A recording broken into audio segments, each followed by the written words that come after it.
Testing, check 1, 2. There. Welcome back to The Real Dan the Man, a show that has been dissociating for 12 months. Let me ask you a question. What is November to you? Is it just the blank space between Halloween and Christmas? The time of year with all the characteristics of fall, but half the fun? If you asked me 3 years ago, my answer would have been November is the first part of a 2-month celebration of Christmas. Because if it isn't, then you just have a depressing brown blob of nothing sandwiched in between the two biggest holidays of the year. I made an entire video hinged on the idea that if you want it to, Christmas starts as soon as your Halloween decorations aren't there anymore. In fact, the fucking thesis of the video was not that it can, but that it should. Now, with that being 3 years ago, it can be expected that my views have changed a little bit since then. I've lived a lot of life in 3 years, and I think I'm finally ready to take a look back and deconstruct it. But first, I think the gag is over, so let's go inside where it's a little bit warmer.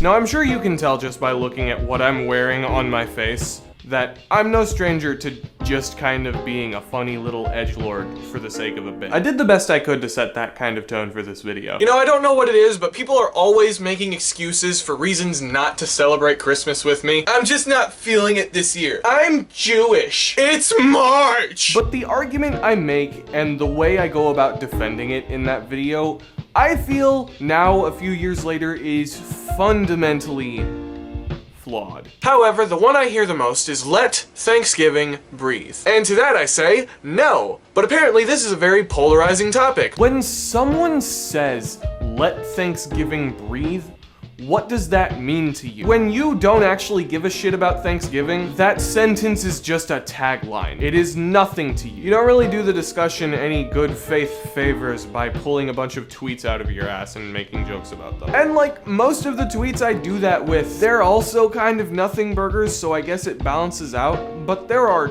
two that come to mind that I feel I mishandled. The first one of these is one I choose to argue against, which says, "Can't believe we have to do this every year, but Christmas season doesn't start until the day after Thanksgiving. Live in the moment, friends." We'll come back to that. The next tweet I feel I mishandle is one posted by someone named Mina Markham. "Hi, in case anyone is confused, Christmas is a season, Thanksgiving is a dinner." Christmas is a season, Thanksgiving is a dinner.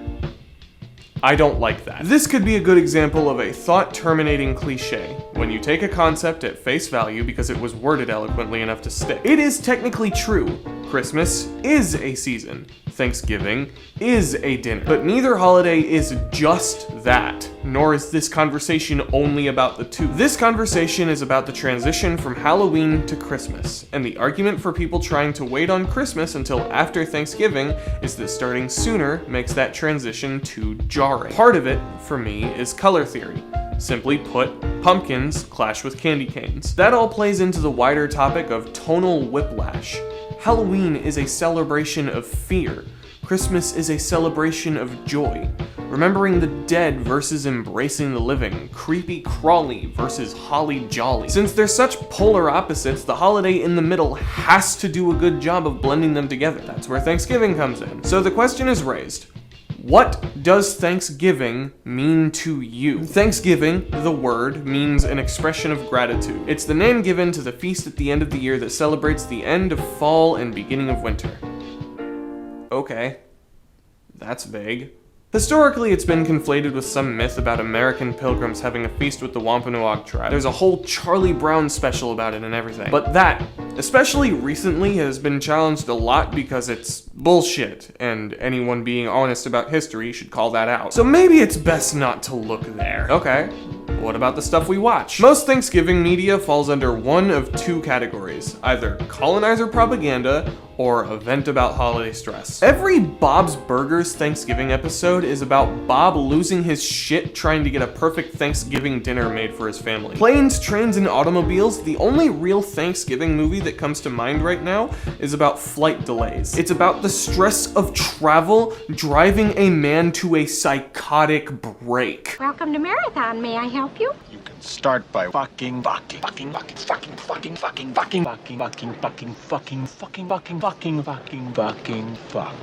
really don't care for the way you're speaking to me. For most sitcoms, the Thanksgiving episodes are about having awkward interactions with family members. Look at all these wacky characters I share blood with. I sure hope nobody brings up politics. My family members are coming. I have to cook. I have to travel. Aren't those things such an awkward pain in the ass? I think there's a sweet sentiment behind feeding your family or taking a trip across the country to be with them.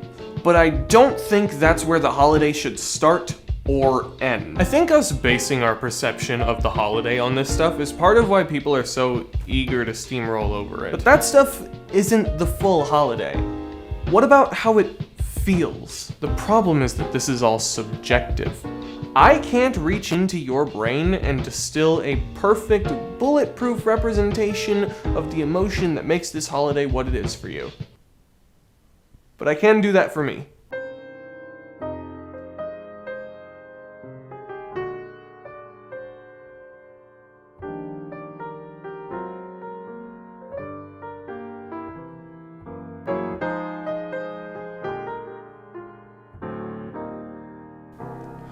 When the first day after Halloween hits, when the sky turns gray and the air stands still, there's a quiet serenity I feel in the liminal space between October and December.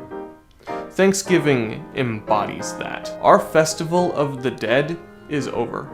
The first snow is on its way, and when it sets in, it's going to freeze everything with it. The only warmth you'll be able to find will be indoors, but that warmth has to come from you. You have to build a fire before you can sit by it. Our festival of the dead is over. The first snow is on its way. You have work to do. Thanksgiving isn't just a dinner, it's the harvest feast. Not just a harvest of crops, a harvest of the year itself. It's time to reflect. Think about where you were a year ago, where you are now, how much you've grown. What are you thankful for? Christmas is a season, but that season is not fall. Right? Do you remember that one tweet I skipped over earlier? Let's take a look and see how I actually responded to it. Christmas season doesn't start until the day after Thanksgiving. Live in the moment, friends. Live in the moment, friends. Yes, thank you for that one, Zen Master Liam. Daniel, the only reason you wrote this off as pretentious and narcissistic is because it's trying to tell you something. Something you were too childish and immature to take seriously.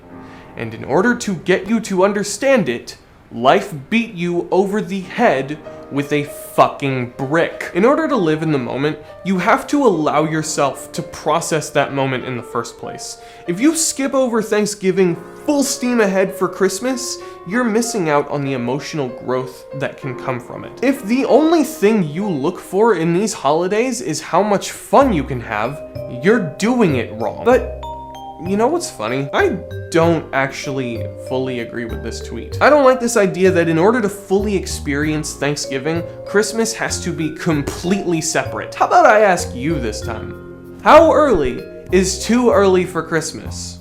Because my Christmas started on November 19th, and that didn't feel too early at all.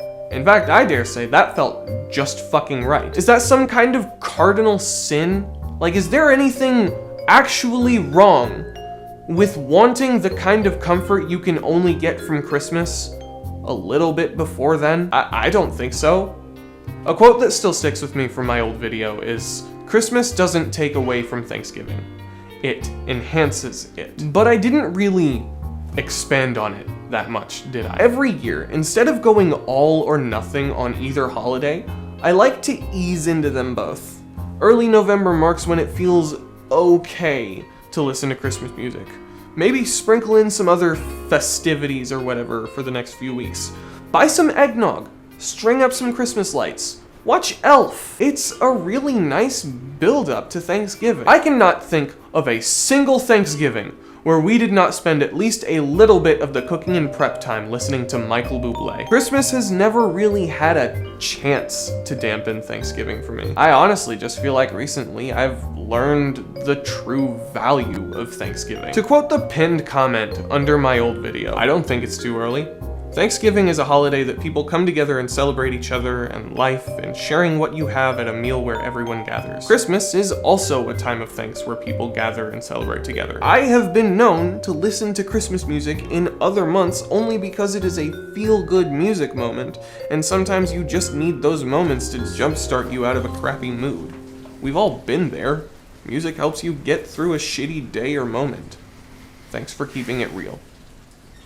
Hey bud. Can you not get in the frame, please? Does too early actually exist? Because the more thought I put into it, the more intricate this fractal pattern of nuance gets. I feel like with a question this subjective, the answer shouldn't be concrete. How early is too early?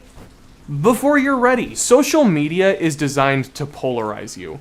People will condense every single thought into a small blip of text for other people to consume and share. It's easy to go to extremes when that kind of thing is the entire goal of the website you use as your own personal diary. Christmas either starts on Black Friday or November 1st. No in between. That's dumb. That's really dumb. Listen, start Christmas when it feels right, but give Thanksgiving its fair shake. You might learn something. Goodbye. Thanks for watching, and get the hell out of my house. Did he fall asleep editing? Wait, I thought you were the editor. Yeah, makes sense. I'm gonna get him a blanket.